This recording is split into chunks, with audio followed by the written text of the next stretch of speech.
Ce journal vous est offert par STM Ténéré Transport Voyageurs.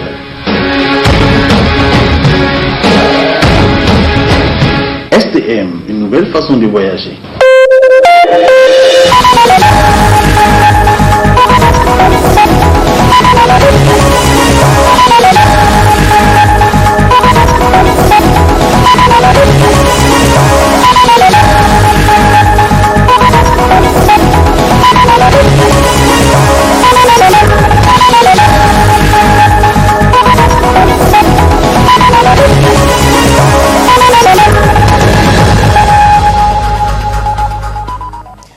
Nous sommes jeudi 16 janvier 2020. Monsieur, dames, très ravi de vous retrouver une fois de plus sur ce plateau. Bonsoir et bienvenue.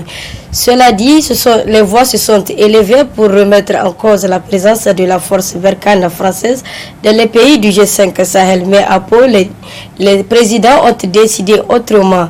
Constat dans ce reportage signé Amadou Harouna.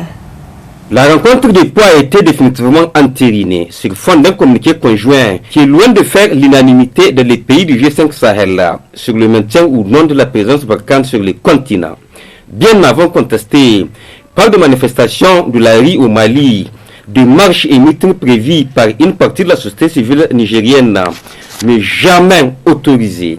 Une fracture entre une partie de la population et ses dirigeants.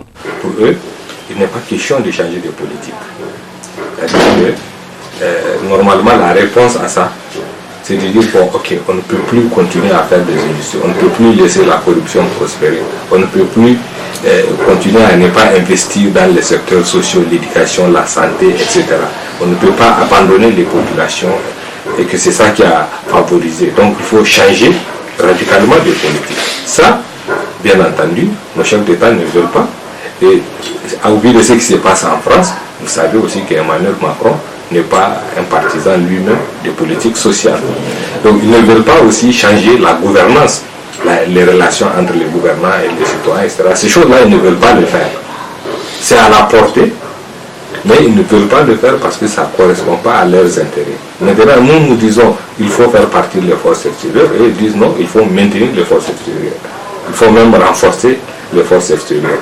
Ils sont en train de dire oui, les autres ont les moyens d'avoir des informations, des renseignements, n'est-ce pas? C'est qui est une véritable aberration parce que les renseignements, c'est les populations qui peuvent en réalité détenir parce que ces gens-là, ils ne descendent pas, ils ne sont pas dans un endroit, ils sont parfois dans la population, ils sont dans les villages, ils circulent, les gens les voient, etc. C'est les populations qui détiennent les renseignements, mais on pense, nous, tellement on se laisse mystifier, on pense que les Occidentaux, avec leurs drones, leurs machins, c'est eux qui peuvent tout savoir. Donc c'est un manque de confiance en soi, en soi-même. Et ça montre aussi une volonté de ne pas faire tous les changements qu'il faut pour vraiment affronter cette situation-là. Au Niger, on ne connaît toujours pas la position de l'opposition politique. Elle, qui d'habitude régit sur les enjeux d'un article du code électoral, c'est complètement effacé du débat politique et sécuritaire au moment où le Niger en deuil est en train d'enterrer ses martyrs. Autre aspect de ce journal, ces derniers temps, on assiste à des coupures intempestives d'électricité. Chose rare en cette période de froid, l'acteur de la société civile Souley Oumarou tire la sonnette d'alarme, n'est-ce pas, Priska Sissou, Ibrahim Kantama. Nous sommes en décembre. En cette période de froid, la consommation de l'électricité est de moins. Mais triste est de constater ces jours-ci des coupures intempestives d'électricité. Selon certaines sources qui circulent autour de la question, un endettement est à l'origine de cette situation.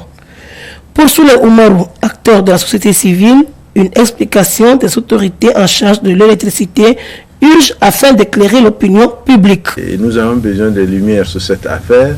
Nous avons besoin de savoir est-ce que c'est à cause de ces arriérés que souvent on nous parle de chute de pylônes ou véritablement il y a des raisons qui justifient, en tout cas aujourd'hui, les coupures qu'on voit en pleine période de froid qui ne se justifient tout naturellement pas. Donc nous pensons que les autorités aujourd'hui de la Nigélec sont interpellées par rapport à des éclaircissements. Et ma foi, à l'endroit donc du gouvernement, nous pensons qu'il devrait avoir aussi d'autres pistes. Si le Niger est un pays doté d'un grand moyen de production d'électricité, à savoir le soleil, qu'attendent alors les autorités compétentes? Le Niger doit songer à une souveraineté énergétique. Bon, il faut se dire que depuis l'avènement des autorités quand même de la 7e République, il y a des efforts dans ce sens, notamment la question de la production d'énergie à partir de Gorubanda, etc. Mais nous pensons qu'il faut peut-être effleurer plusieurs pistes, parce que les sources d'énergie sont, ma foi, quand même assez favorables pour le Niger, parce que vous savez bien que l'énergie peut être produite à partir de l'eau, à partir du vent, à partir du soleil, etc. Donc, nous avons fort naturellement tous ces potentiels-là à notre disposition. Donc, nous pensons que peut-être il faut quand même songer justement à renforcer l'utilisation de l'énergie d'origine solaire, pourquoi pas, ou même éolienne. L'appel est lancé à l'endroit des autorités compétentes afin de trouver des résolutions durables et définitives pour que le Niger tourne une fois pour de bon cette page de coupure. Sur tout un autre plan, au Niger, les femmes sont nombreuses à s'intéresser à l'artisanat, mais elles sont aussi confrontées à de nombreuses difficultés relatives à l'écoulement des produits. Suivez plutôt.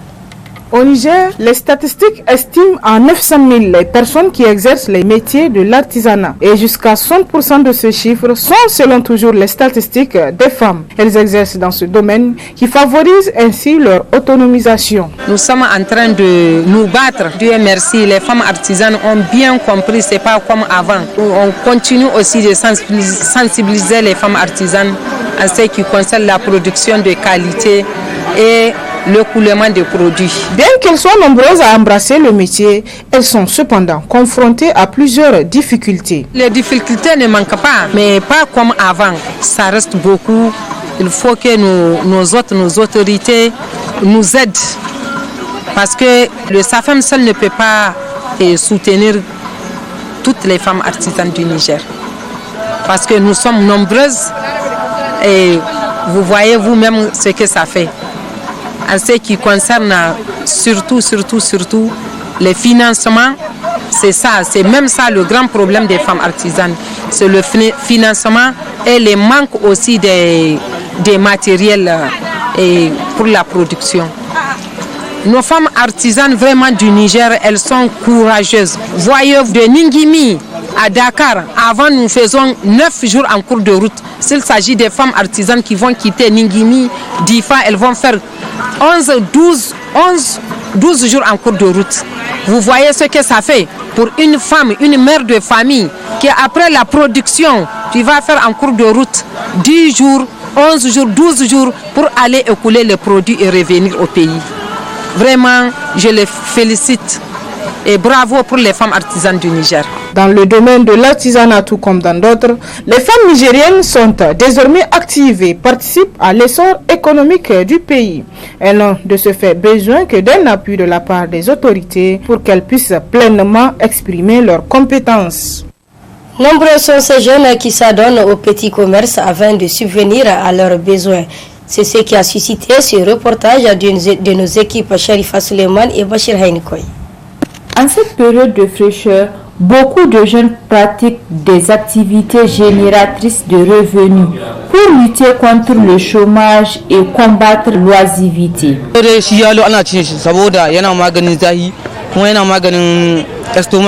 Nous consommons ce légume parce qu'il a plusieurs vertus. Il soigne l'ulcère et l'hémorroïde. C'est surtout en cette période que le trouve en abondance sur nos différents marchés. Ce commerce me permet de subvenir à mes besoins. Dieu merci.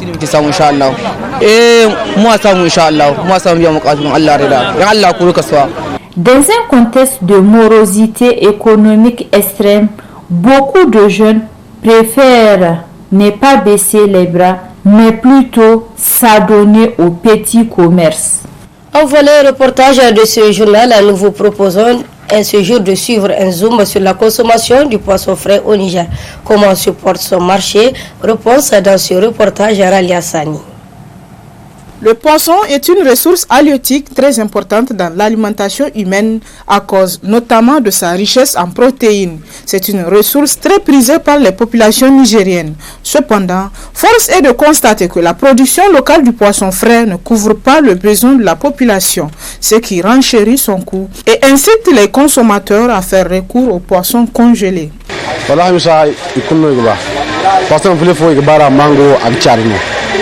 Zama kila 2005 nago pasu me okay funa iga aporte kan de no no bari bakar ko woni ga ni ne wala bari bara ga char de no me kuma wato mo asto bari se bai kan na sin ka baya tin kan bora kurum bodwa ya wato ga baya tin asu bo asu ali ta te wona ba go me a ga ba ne wona tare wona man tare wona no asto se kan bora kurwa sha wato ni a sa da wat fo ga ha wato mo in ko ka kan ha wato de ba wona karpo no kan dangane bari ga ha wato.